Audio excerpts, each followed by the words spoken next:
Welcome and thanks for joining us. My guest today is Stephen Boberski, the Public Sector CTO at Genesys. Stephen, great to have you on. Thanks for having me. Absolutely. And Stephen, tell us a little bit about what Genesys is. We're here to talk about StateRAMP. Obviously, what are the technologies you all provide to states, and how does that interact with StateRAMP? Genesys is a cloud service provider. We are a CCaaS, contact center as a service platform, and we are AI-powered journey orchestration company. So artificial intelligence is at the heart of everything we do, and we are leaders in that space. We have an end-to-end portfolio for contact center services, and as a cloud, so it includes workforce optimization, workforce management, outbound campaigns, of course, obviously call routing. And then we look at some of our more advanced technology. We introduce AI. We have something called predictive engagement, predictive chat, and our goal, when we help states on their journey, this modernization journey, particularly, is to do it in a secure framework, a risk management framework like StateRAMP, and which allows them to take advantage of the same technology that's offered commercially today. So, there's always been a perception that the government lags in what's being offered today. The FedRAMP and StateRAMP frameworks particularly allow us to offer that full portfolio in a risk management environment, but still give that a complete experience. Got it. And so StateRAMP Exchange, we've been talking a lot about, or hearing a lot about reciprocity between StateRAMP and then FedRAMP. What does that mean, reciprocity? What does it mean at a nuts and bolts level? Well, it's reciprocity allows FedRAMP stakeholders and authorization holders to reuse the artifacts that they've used to get their FedRAMP authorization. So StateRAMP has generously made the change to accept the artifacts as they are. So that's the system security plan, our scans, our plans of action and milestones. Those are all artifacts that are part of the FedRAMP authorization process.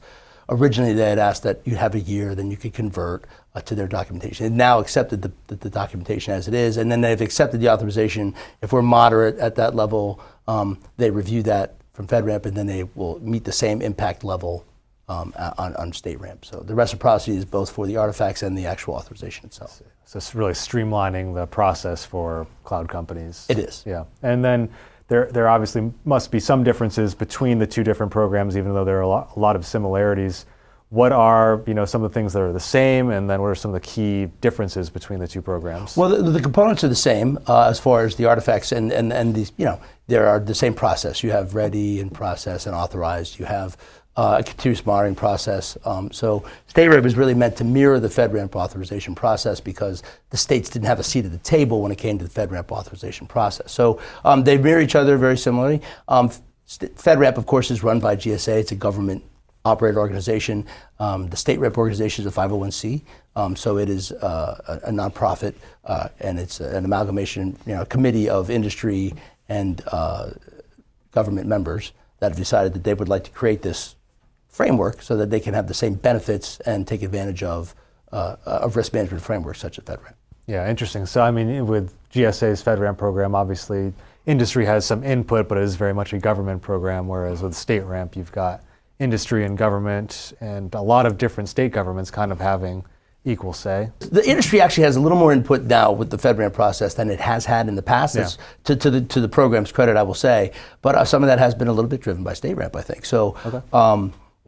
There's some mutual, I don't want to say dependencies, but they definitely share knowledge. It's not just an over-the-shoulder view. So I know Leah McGrath, I believe you've spoken to her, if not, you will. She is very active. She comes to all of the conferences federally when there's a FedRAMP conference, and there's a lot of exchange with industry and the FedRAMP PMO with the StateRAMP program. So yeah, it's interesting. And are there any specific reasons why an agency or customer would prefer FedRAMP versus StateRAMP, and if so, what would those be? Well, the primary driver for a non-federal agency, federal agency needs StateRAMP or FedRAMP because it's law, of course, right? If you're going to the cloud, thou shalt have a FedRAMP authorization. The states, by and large, would like a similar risk management framework.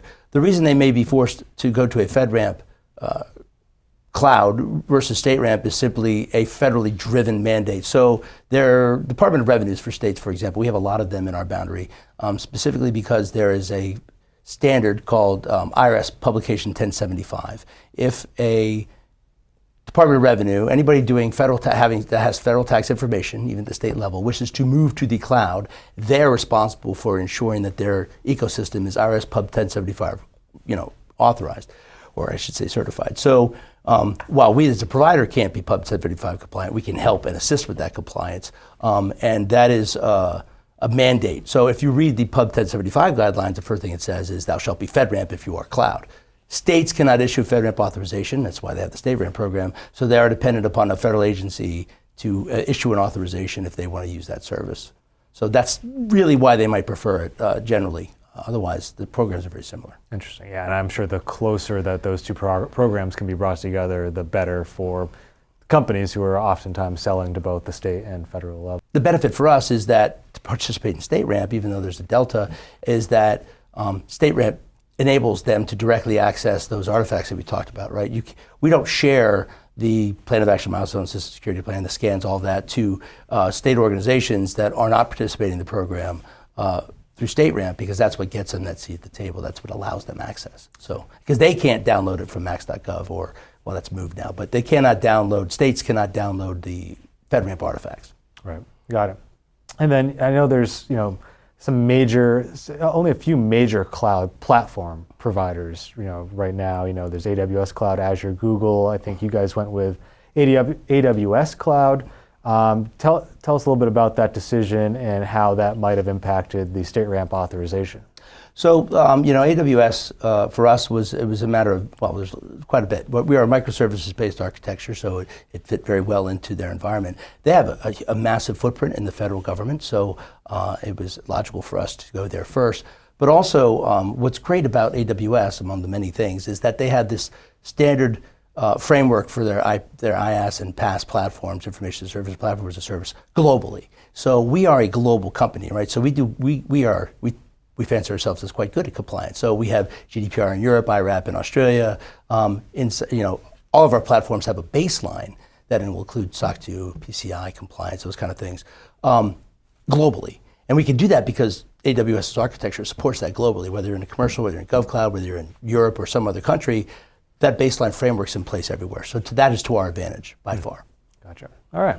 And so, compliance, cybersecurity compliance is not going away. It's certainly only becoming a bigger point of emphasis at every level of government. What do you see as next kind of on the compliance roadmap or journey as FedRAMP, StateRAMP, and then other compliance regimes evolve? Right now, supply chain risk management and CMMC, the cyber maturity model compliance, is getting the most airtime, I would say, outside of FedRAMP. It's incredibly important. It was, DoD driven, and DFARS 181 was by and large not effectively implemented. It was kind of, I don't want to say ignored, but it didn't have a lot of teeth. So I think the supply chain risk management in general, as a practice, commercially and in the government, is becoming extremely popular. CMMC has been to date a moving target, but now that it's become a little more static, I think we're going to see that driving to that standard. I think hopefully we'll see some reciprocity there as well. So there is a moderate amount of overlap between CMMC and the FedRAMP controls based on what baseline or risk impact level you're at. And it would be nice if you could perhaps leverage those artifacts again, and maybe they could create perhaps one day an interim audit or a gap audit rather than a full audit for CMMC versus FedRAMP.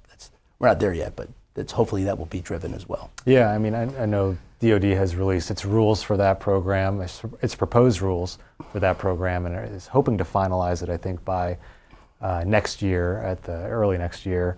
I mean, what's the conversation like?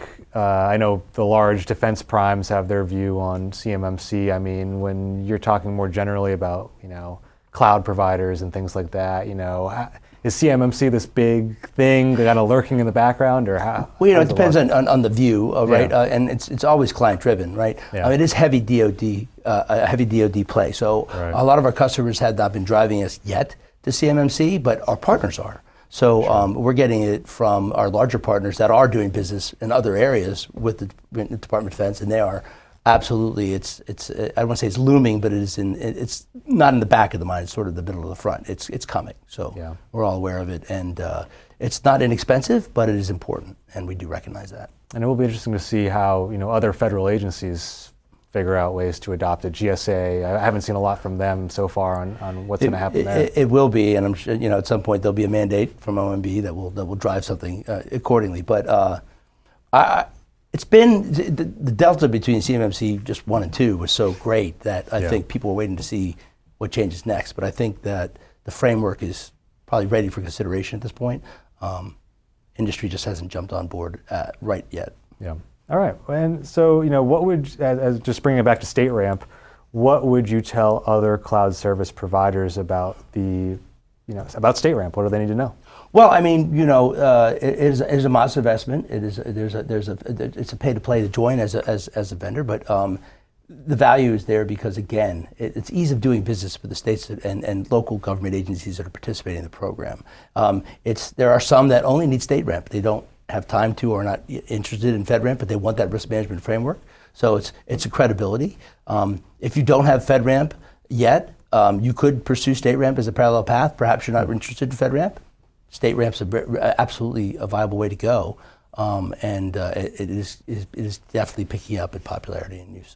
It's really about accessing those documents, getting that seat at the table, and having a risk management framework that everybody can leverage equally, and that's what StateRAMP brings to the table for the non-federal agencies. And any other thoughts just on the future of reciprocity between those two programs? Any other gaps or things that you think could be addressed? No, I honestly, I think it'll be interesting to see eventually if someone like IRS will take Pub 1075 and recognize StateRAMP as if you're StateRAMP authorized. They may even go as far as saying if you're StateRAMP authorized through reciprocity, et cetera. That hasn't happened yet. So, StateRAMP's relatively new and gaining traction. So if that goes up at the federal level for the forces that are driving the states to FedRAMP, perhaps that would be a change. I don't know. No one's investigated, to my knowledge, going to starting with StateRAMP and doing reciprocity back to FedRAMP because they're probably not driven that way. But certainly, if for any cloud service provider that's investigating FedRAMP or is going through the FedRAMP process, and you're doing business with states or local agencies, you should absolutely consider the StateRAMP program. There is that reciprocity is in place. There's an accelerated way to get through the StateRAMP process. It's not overnight, but it is definitely better than starting from scratch, and we have found it to be worth the investment. Great. All right, some great detail there. Stephen, thank you for your time. Thank you very much for having me. Absolutely. Again, I'd like to thank today's guest, Stephen Boberski, the Public Sector CTO at Genesys. I'm Justin Doubleday, and you're watching Federal News Network. Now let me send you back to the studio for more on the StateRAMP Exchange.